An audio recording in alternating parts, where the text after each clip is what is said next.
This is the Next Chapter podcast. And if I'm counting right, and you go back and you include my Wine When I'm Writing and my Crime and Wine podcast, this is episode number 151. So either my podcasting is getting old or I am, or both, probably.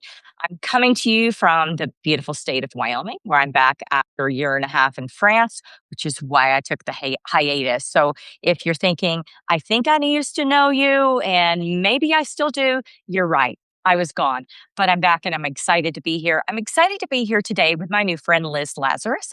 Thank you for coming on the show today, Liz. Thank you for having me. We met through a mutual friend, another writer, and hit it off instantly for, gosh, I don't know, any number of reasons. Music, ties to the Mountain West, writing thrillers. Living in France, we both did that. So yeah. Yes, both of us lived in France. I think your French is better than mine, though. I don't know. Let's not have a contest. Yeah, no French off here. So Liz, you guys, has a new book coming out. In fact, it's coming out today, March 26th, and it's super exciting. It's her fourth novel, and it's called Dawn Before Darkness.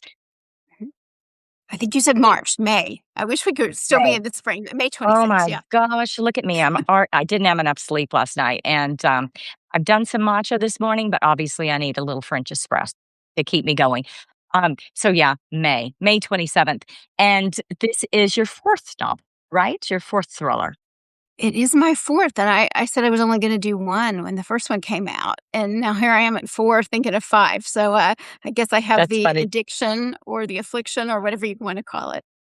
Or when you get thousands of reviews from people that love your books, you realize maybe I should give them another and another.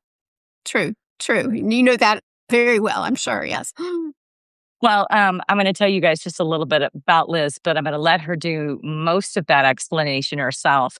As I said, this is her fourth thriller novel, and she is a woman of many careers. And as she mentioned, more than one continent as far as where she's lived. So multilingual, multi-career, but has come to her love of writing and appears to be sticking with it, which is great for all of us. And as I mentioned, she's got ties to the Mountain West, which is important for my readers and listeners since half my books are set in Wyoming.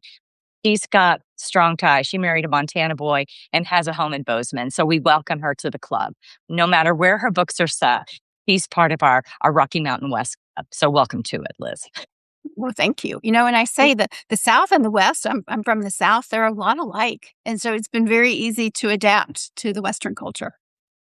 I think so too. I grew up partly in Wyoming and partly in Texas, and I've considered them kind of separated at birth, kind of state. So it worked well for me too. Well, what I think that I want to know first from you is I'm really intrigued by the fact that you have had significant experiences that you've been able to use to create fiction that resonates on a lot of different levels. And I think that Dawn Before Darkness is an example of that, where you're able to draw from things that were very real in your life. So if you could tell us a little bit about the book and how that plays into the things that happened in Liz's life. Well, happy to. And my first and my fourth books, both were inspired by real events in my life. The fourth one, probably the most profound. So I ended up fighting a guardianship battle for my mother. And it lasted years, cost me thousands of dollars. I eventually was able to become her guardian, but I had to fight first a family member and then a total stranger. And so as I was living through that ordeal, I fictionalized the story and wrote about it in my book. And the book started out as a stalker story, but it started to get taken over by the guardianship story that I was actually living. And isn't it funny how the writing and the heart of what it is that makes the book for the character reveals itself in the same way that it had the impact in, it's I think what makes the best book is when what is occurring with your protagonist is so deeply real. I've had readers tell me that one said it was breathtakingly relentless. Another one said, it had a chokehold on her. And, it is relentless because my real story was. And every time I thought I was making progress or had something figured out, the legal system would just kick me down. And so that happens to my main character, Dawn. She's fighting for guardianship of her mother. And I thought about giving her a break. My husband even said I should give her a break, but I'm like, I'm not going to, because I didn't get one in real life. So I guess the only thing I give readers a warning is it is relentless till the end. It does have a good ending, but it's a tough read. And when you think about the situation that you were in and that your character's in, the way that life comes at you relentlessly, you're already dealing with the need to care for a mother who was once the one caring for you. So even without the guardianship fight, that's already going to be tough and heartbreaking. And then you add into it, in Dawn's case, I'll give things away in the book that aren't spoilers, that she's going through a breakup, that the breakup turns really ugly, those are additional things that are horrific and hard. And then to be fighting the system and fighting people for taking care of one of the people that is most important to you in the world. It's tough.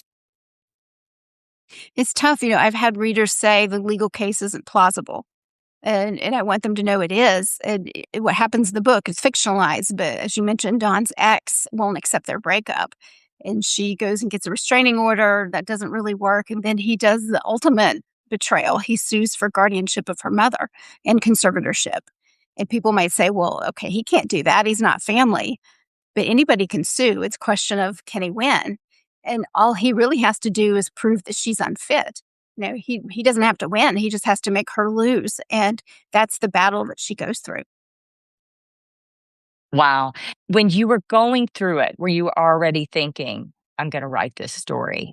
Or were you writing it as a survival mechanism? Or did it come later? It started, I always thought my fourth book would be a stalker story. And the name Dawn is based on my friend Dawn, who had a stalker. And I put out the word on Facebook for any woman who had a stalker. If she was willing to talk to me, I wanted to interview her. I ended up interviewing about 10 women, and I combined their stories for the super villain.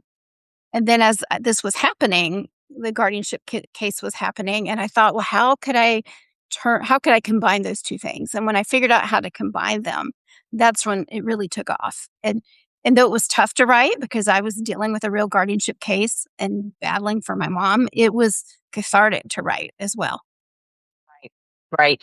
I had a stalker once upon a time and Wow. included it in the book. And yeah, all in the past. I live in a different state now, all good. But writing about it and choosing your ending, getting to say, this is how I can fight back, and this is how we're going to win this battle was extremely cathartic. Um, So I can really empathize with that one there. When I started it, I didn't know the ending. I knew I would give Dawn a good ending, but I didn't know I would get a good ending. And that only happened as I was going through the case. I ended up winning temporary guardianship, but we had to change venues. The original judge who took mom away recused himself. And so we went to a different county. By then I had a new lawyer. So this took a long time to play out. And I knew I was going to give Dawn a good ending because I needed that. And then Yes. thankfully, I actually got the good ending myself. And all of that time goes by, all that money goes by that you could have been spent her care, your life. And what happens in the interim? How do you get that continuity of care when you're being buffeted and battled and worn down, and et cetera? It's takes a lot out of you. So this is It going to be does. an exciting read. It Go ahead. is. I hope it's a cautionary tale because one thing we didn't do in our family was really sit down and talk about for mom's wishes. My dad had passed, but what were her wishes as far as her power of attorney and personal representative? And did she want to trust? She already had a will. But we didn't really sit down and talk about it until it was a bit too late. First, because this family member did paperwork without my knowledge. And secondly, mom was declared incompetent. And though she knew me, she knew where she was. She was declared incompetent. So all of a sudden her wishes were completely taken away. So I hope when people read it, as relentless as it is that they sit down with their family and have these talks and make sure what happened in my family does not happen to their family. It was so easy for her to be taken away. All it took was a judge saying that there was discord in the family, and she was handed to a professional guardian. a woman who had no credentials to be a guardian, yet was named professional. And without your mom's stated wishes, didn't even have what the family members would have, which is a knowledge of who this person was and the types of things that you believe that you would have wanted. And now it's just a stranger. When she wanted to visit me, she was in South Carolina, I was in Atlanta, and she used to visit me for 15 years. I would pick her up and she would come stay with me for a week or two every quarter, almost every quarter. And as soon as this happened, she was blocked from leaving the facility. So she was institutionalized. And if there's anything that made me more angry was the fact she was not allowed to leave. She was blocked from leaving the facility. And then, So she COVID, became a prisoner. Hmm. she was a prisoner. Well, and this brings up something that you and I were talking about as friends offline, and that is that in your books, that part of what you hope people get out of it is that cautionary tale, a learning experience. That with each of your books, there's been some kind of message or issue that they can walk away from after having been thrilled and taken along with this emotional ride, but better and stronger and, able to handle things in their own life possibly better because of it. Did that start out to be something you really meant to do? Or was Not it not Yeah, no, great question. Not really. The first book wouldn't leave me alone. Free of Malice was the first book, and it was based on me being attacked in college. Thankfully, I fought the guy off, but I had said if I'd had a gun, I would have shot him. And a family member said, "Well, if the way you described it, he was retreating off your property, you would have shot him in the back. That may not have been self defense." And that idea of where's the line between self defense and vigilantism just stuck with me. And yes? then my mother asked me a question when my parents came up. They turned the house I'm staying into Fort Knox, after that incident. But she asked me a question, and I thought, what made you think of that? And that would make a killer ending for a book. And so that just wouldn't leave me alone. And I went on and worked for GE and lived overseas and did some of my bucket list items. But the idea for the book would not leave me alone. So I finally sat down and wrote it. And part of it is an education for women because people ask me, well, what would you have done differently? First and foremost, we should have had an alarm. We didn't have that in the house when the guy broke in. So there are things that women can learn to do to protect themselves when they read my books, whether it's their physical protection, their mental protection, and the fourth book, legal protection. I hope when women read my book, that's what they take away. I think that's awesome. And so, with all your books so far, female protagonists, now, okay, that brings up the what's next for Liz. What do Mhm. you see next? Will you continue in this vein of writing books with mm, female protagonists that are navigating difficult personal circumstances that create larger worlds of thrillers that also impart an education? Or do you see something totally different in your future? I still think I want to do thrillers as much as I said I wasn't going to do a fifth, but I'm now thinking of one, and it may actually have a female and a male protagonist. And I'm Nice. thinking of writing it in two sections, one from his point of view, like the first half of the book is his point of view, and the second half of the book is her point of view. And you're trying to figure out who to believe. So that's kind of where I'm at with it. A very, very rough outline. All my books have a different color. This one will be green. Has to do with money and greed, and just starting to formulate it. So it might be a while before you. Fun. Hopefully, you No, read Dawn and enjoy it and savor it because it might be a while before the next one. and for those that haven't read first 3 before dawn, you can go back and read them in any order because each of them are standalones. This isn't a specific prescribed reading order, right? That's right. I like to give closure in my books. I know some people do like series, and I apologize that I don't do that, but they're all standalones, different stories, different locations, different characters. And I hope the only difference you notice is that with each book, my writing gets better. I think the editing has gotten better. So hopefully each book is getting better as you go. So when you sit down with a new idea, are you the kind of person that has a particular writing, corner? Or do you take your work wherever you go? Because you live in more than one place, right? We do now. It used to be I sat in my office in Atlanta, and that was my spot. I have to have my 2 monitors. I have to have my outline on one screen and my Word open in the next. But I've gotten now where I can work anywhere. As long as I have my 2 monitors, I can work anywhere. And I do a lot of research for my books, whether I'm interviewing a detective or a pilot or a lawyer. So as long as I can have access to the people who are my experts who give me information to make sure the books are accurate. I can do it anywhere. I love that. I work with a detective on my books, and I just feel like I couldn't do it without that safety net. Not that Mhm. any of this is stuff I couldn't go up and I could read and I could research, but I want to know, how is somebody that's really doing it doing? You know, it makes such a difference in the reality and the authenticity of the story, I think. It does. I had one editor for Shades of Silence because it's a crime novel. There's a murder right in the beginning of the book. It's the blue one, my third one. And I had an editor say to me, "Well, I don't think the detective, when he gets a call in the middle of the night about a murder, is going to stop and make coffee. He's going to get to the crime scene." And then I asked my friend Jennifer, who's a very seasoned detective, I'm like, "You told me you would make coffee. So how does that go?" And she goes, "The body's dead. I'm going to be up all night. I'm having my coffee." And so anything that my characters do, especially in the professional worlds, I make sure I've talked to somebody that I capture it correctly. Love that. Love that. And so, how do you travel with 2 monitors? Do you take them on airplanes? Do you drive? Is this like a is this like um, a big carry-on? no, they're at the home. So with Oh, Bozeman that's being good. my husband's place, and Atlanta was where I was from, and we still manage between. Delta loves us. We fly between 2 cities. So no, I've got my setup in both places. It has to be that way. Another thing we've talked about offline is the navigating living between multiple places, which is a blessing and a curse. It sounds really, really, well, it sounds like something in a book, right? But then when you do it, you're like, where are my black shoes? Why don't I have a pair here? Oh, wait, I don't have the right kind of blender here to make my whatever it is. And how it starts to be, you end up buying all these things for each place. You're like, this happened to me. Where did this come from? 2 monitors. A writer's got to have that in both Gotta places, have it. period.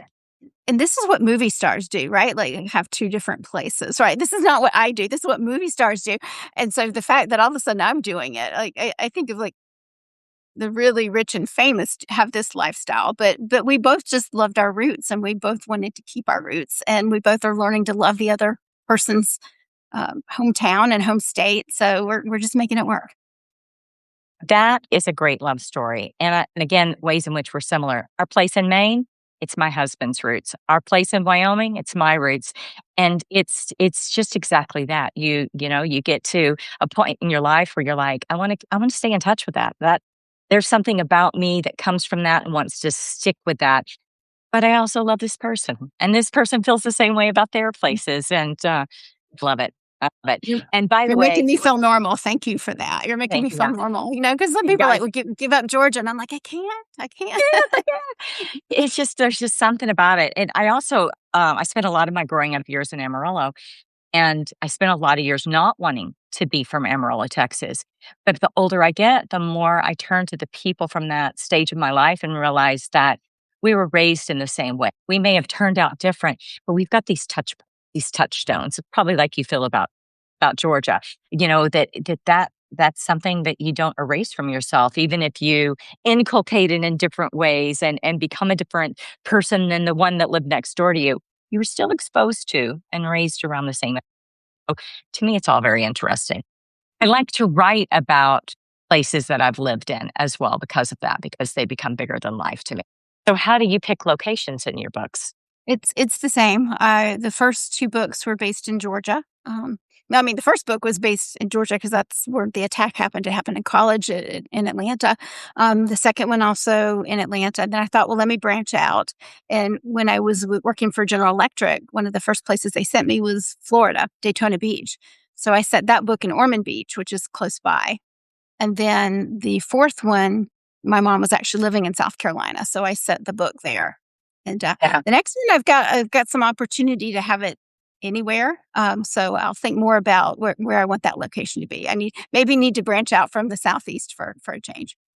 It's something about when I first started writing, I wrote a lot of books that were in the Caribbean because my husband and I, at the point at which I really got serious about writing, were living there, then moved back to the States. He's from there. I lived there for a long time. And it wasn't for years that I fell in love with another place enough to write about it in a way that resonated with readers. And when I discovered writing in Wyoming, that kind of opened a whole different door. So you got to put your books where you can put enough heart into your books because of where they're set. In my humble opinion, I'm now being your writing coach, as if you need a writing coach. Oh, You do no, not. I'll You write take it. wonderfully. I'll take it. But that's always been my theory. That, and I love that you beat the heck out of your protagonist, because I think that's what makes really good thriller writing is you start on page one with them having just a small grip on sanity, reality, their happy, peaceful life, whatever it is, and you slowly step away from them page by page, and you just keep beating them to death until you give them a little bit of resolution at the end. Enough to have an ending. Well, But one person wrote in a review, she goes, "Just when you think it can't get any worse for Dawn, Lazarus has figured out a way to make it worse." Now, I do, because Dawn's a vet oh, tech. Lazarus. I give some animal stories because she's a vet tech, but also because the animal stories have a reason for being in there. They come back to bite her, if you will. So each animal story, their dog stories, has a reason for being in the book, but it's also a little bit of reprieve just to read about her day in the life. And I interviewed a vet tech, a friend of mine, Becky, for all the stories, and they were just so heartwarming and also heart wrenching at times, that I wanted to put the vet stories in the book. I love that they play dual purpose because, your readers do every now and then deserve to be able to catch their breath before Dawn gets clogged again. Well, I am thrilled for you that first book took hold of you, didn't let go of you, so that you could write it, and then your second and your third, and that we could be here talking about Dawn Before Darkness. Say it right this time. May 26th release. Be talking to all my readers and listeners about it. So you guys need to go check it out. Discover a new author if you haven't already read Dawn. And you have time before her fifth book comes out, since she's going to be working on it, to read all of the books that she's put out there as her gift to the world. Thank you so much for coming on the show. You are a delight. Thank you for having me. We're glad you were back in the States. We're glad you're picking up the podcasts, Well, and we will be thank listening to you. them going forward. Thank you so much. And you guys, if you want to know more about Liz, she has a website. She is active on Facebook and on Instagram. She has some great posts where she shares information behind different elements of her book. So you'll really learn a lot about the process as about the book itself. Encourage you to look for Liz Lazarus and follow her on all the places. Now, next week, another episode. In the meantime, go read a good book. Go head to the next chapter in the good one that you're reading now, and I'll be seeing you then. Thanks for tuning in with us, you guys. Thanks.